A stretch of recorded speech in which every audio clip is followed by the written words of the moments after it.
Similarly, a child, if restrained under the umbrella of annoying fear, tension, and the skepticism of teacher, can never enjoy the natural instinct of joy and playfulness.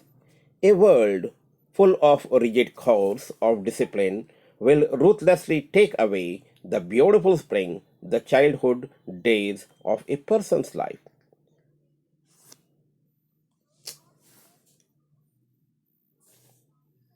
Stanzas 5th and 6th are appeals to the alternate authority of the parents to realize the predicament of a child and the dangers in the suppressions of natural learning. The boy complains to the highest authority, father and mother, to argue that if misery withers the tender plants, the beautiful buds and the newborn buds, summer can never be enjoyed or joyful. In other words, the speaker shows that a budding child is picked and swept off in the early stage of life in the ocean of sorrow, where there is no one to care, for its state is compared to damaged nature that can bear no fruit and have no harvest. If care and concern rule over the plants, flowers, birds, such a summer will be dry and will bear no fruit. The child inquires with his parents as to how they can win back their grief has destroyed. If the plants are withered due to the canker of grief, no fruit will be there in the season of autumn mellowing years of one's life. This implies that if childhood, pleasure, and joys are censored, the truncated and adult life runs the danger of being utterly dry and unproductive. The old age would be miserable. All these concerns are expressed through rhetorical questions which have already been answered by the tone of the poem, which gives a final note to the reader of the impossible condition of the school. Here, the views of formal education, the views of formal education of William Blake has been described. To highlight the point that formal education not only takes away the joy of childhood but also hinders the child's growth forever. The poet equates the season of the year which differentiate in school. And here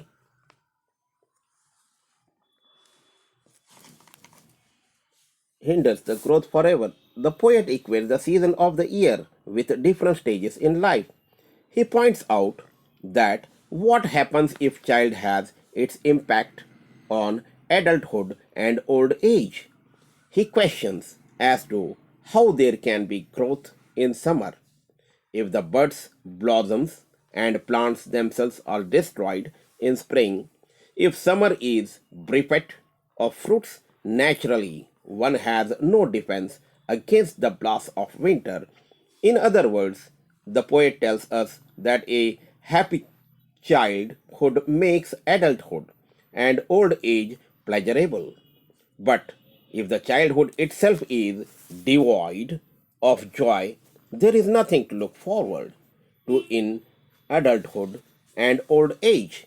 Thus, the poet makes it crystal clear that childhood experiences are very important to lead a happy life in and school in and around the school has a major role to play in determining whether childhood experiences are conclusive to growth or not.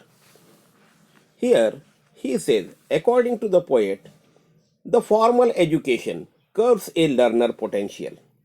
He says that formal education curbs the potential of the child as it takes away from the child its freedom. The child is like a caged bird in the school, and just as the wing of the caged bird droop, the spirit of the child sags in school, which instills in the child a sense of fear. Children are like the plants. They need to be nurtured, and given care, if they are to ripen successfully and bear fruit later on.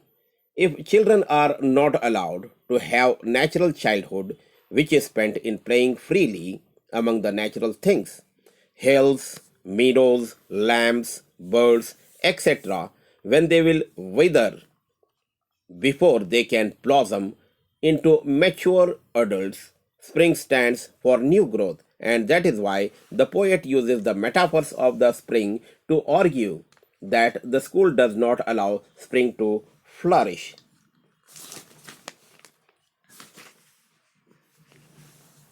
Here, the schoolboy also appeals to the alternate authority of the parents to realize the predicament of the child and the dangers that lie in suppression of natural learning. The boy complains to the highest authority, father and mother, and argues that if misery withers the tender plants, the beautiful buds, and the newborn buds, summer can never be joyful. In other words, the speaker shows that budding child is picked and swept off in the early stage of life in an ocean of sorrow, where there is no one to take care for its state, is compared to be damaged. Nature that can bear no fruit and have no harvest, if care and concern rule over the plants, flowers, birds, such as summer will be dry and will bear no fruits or withered due to the canker to grief.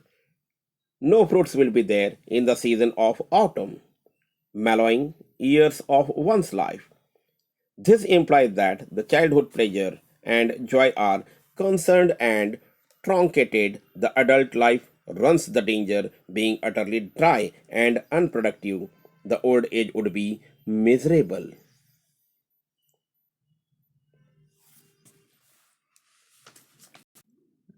In this In this poem, the schoolboy wanted to rise early in the morning, and when the birds are singing on every tree, and he loves to hear the sound of the distant huntsman, which will wind the horn, and he wants to be into the sweet company of the skylark.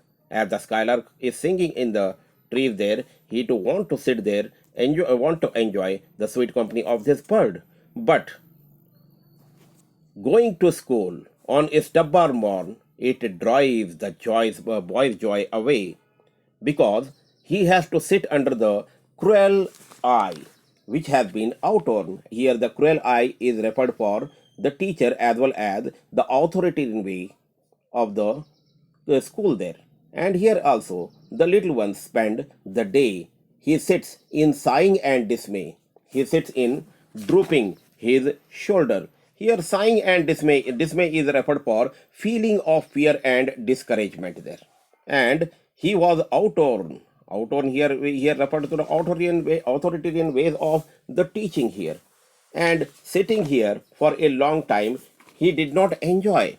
And later on, he has to spend his anxious hour for a long time. But neither he was interested in the books nor he was interested in learning there. So his learning delight has been taken away when he says that with the dreary shower. Learning bower and dreary shower. Learning bower here it has been referred as the metaphor for school. Metaphor for school and dreary shower. It refers it here. It emphasizes tiresome aspects of the school there. So he don't want to sit here. And he says to his mother as well as the parents there that how can the bird be born? Look here, how can the bird be happy when it will be put into the cage there?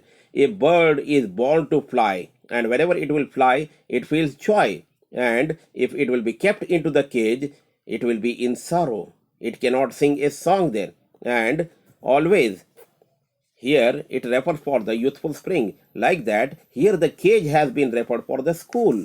If he will say a long time, it is like a bird in a cage, as the boy is in the school there. And even he tells his father and mother, oh father and mother, if buds are nipped and blossoms blown away, and if the tender plants are stripped, of their joy in the spring day by sorrow and care's dismay. Here he says that if you will nip down the buds, if you will remove the blossoms there, then how can you ask that the tree there that you are going to give us the fruit? Fruit cannot be grown. So he says, how shall the summer arise in joy, or the summer fruits appear during the time of summer season? There will what you call as the trees will bore the fruit there. If you will remove the blossoms, means you won't get the fruits also. That's why the boy's complaint here is, let me grow first. Do not nip me. Do not force me to learn there. Later on, otherwise, this one joy will be destroyed as the joy of the bird, as the joy of the blossoms, as the joy of the plants there. So he wanted to grow first. Then he wanted to be